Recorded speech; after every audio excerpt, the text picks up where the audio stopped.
सुंदरपुर नाम का एक छोटा, शांत और हरा भरा गांव था।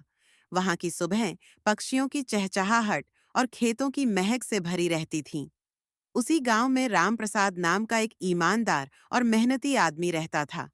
वह कोई अमीर आदमी नहीं था, लेकिन उसकी सादगी और सच्चाई ने उसे पूरे गांव में प्रसिद्ध कर दिया था।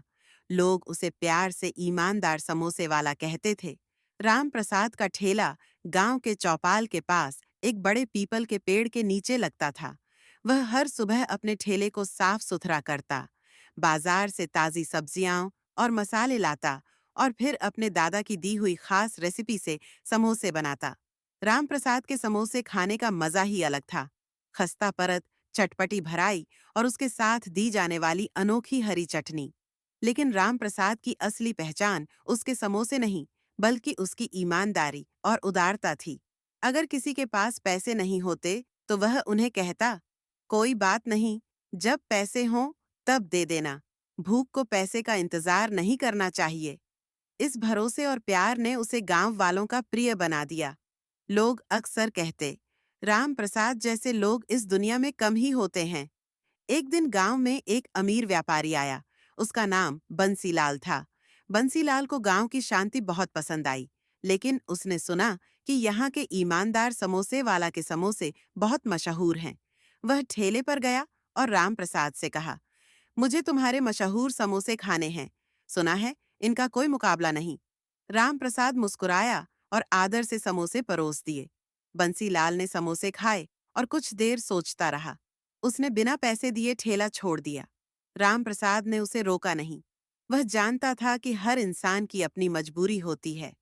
अगले दिन बंसीलाल वापस आया, लेकिन इस बार वह अकेला नहीं था। उसके साथ गांव के सरपंच भी थे। बंसीलाल ने कहा, राम प्रसाद, तुम्हारे समोसे का स्वाद मुझे हर बड़े होटल से बेहतर लगा। मैं चाहता हूं कि तुम्हारे समोसे बड़े शहरों तक पहुंचें। मैं तुम्हें एक दुकान खोल कर दूंगा। तुम वहां काम करो और हम इस व्यापार को मिलकर बढ़ाएंगे। गांव के लोग इस प्रस्ताव को सुनकर खुश हो गए, लेकिन राम प्रसाद ने शांतिपूर्वक जवाब दिया, बंसीलाल जी, मैं आपकी उदारता का धन्यवाद करता हूँ, लेकिन मैं इस छोटे ठेले से बहुत खुश हूँ। यह ठेला मेरी ईमानदारी और गांव के प्यार की निशानी है। यह सुनकर बंसीलाल को झटका लगा। उसने पूछा, फिर मैं तुम्हारी कैसे मदद कर सकता हूँ? राम प्रसाद ने कहा, अगर आप सच में कुछ करना चाहते हैं, तो इस गांव के गरीब बच्चों के लिए एक स्कूल बनवा दीजिए। मेरी सबसे बड़ी खुशी यही होगी। राम प्रसाद की इस बात ने बंसीलाल को गहराई से प्रभावित किया। उसने वादा किया कि वह सुंदरपुर में बच्चों के लिए एक स्कूल बनवाएगा। कुछ महीनों के भीतर गांव में एक सुंदर स्कूल बनकर तैयार हो गया। बच्चों के चेहरे पर मुस्कान देखकर राम प्रसाद को सबसे ज्यादा खुशी हुई। गांव के लोग अब और भी ज्यादा राम प्रसाद का सम्मान करने लगे।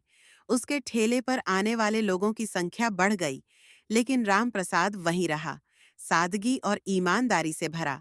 एक दिन बंसीलाल ने राम प्रसाद से कहा, तुम्हारी ईमानदारी और निस्वार्थता ने मुझे बहुत कुछ सिखाया है। तुमने अपने छोटे से ठेले से जो काम किया, वह बड़ी बड़ी कंपनियां नहीं कर सकती। राम प्रसाद ने मुस्कुराकर कहा, बंसीलाल जी, असली खुशी दूसरों की मदद करने में है। यही मेरा जीवन का मंत्र है। अब सुंदरपुर में राम प्रसाद सिर्फ एक समोसे वाला नहीं, बल्कि प्रेरणा का स्रोत बन गया था। उसका ठेला अब भी उसी पीपल के पेड़ के नीचे लगता था, लेकिन हर समोसे के साथ अब एक कहानी जुड़ी होती, ईमानदारी, दया और सच्चाई की।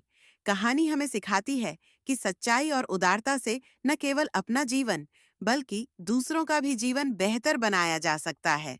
ईमानदारी की गूंज दूर तक जाती है, चाहे आप कितने भी छोटे काम में लगे हों।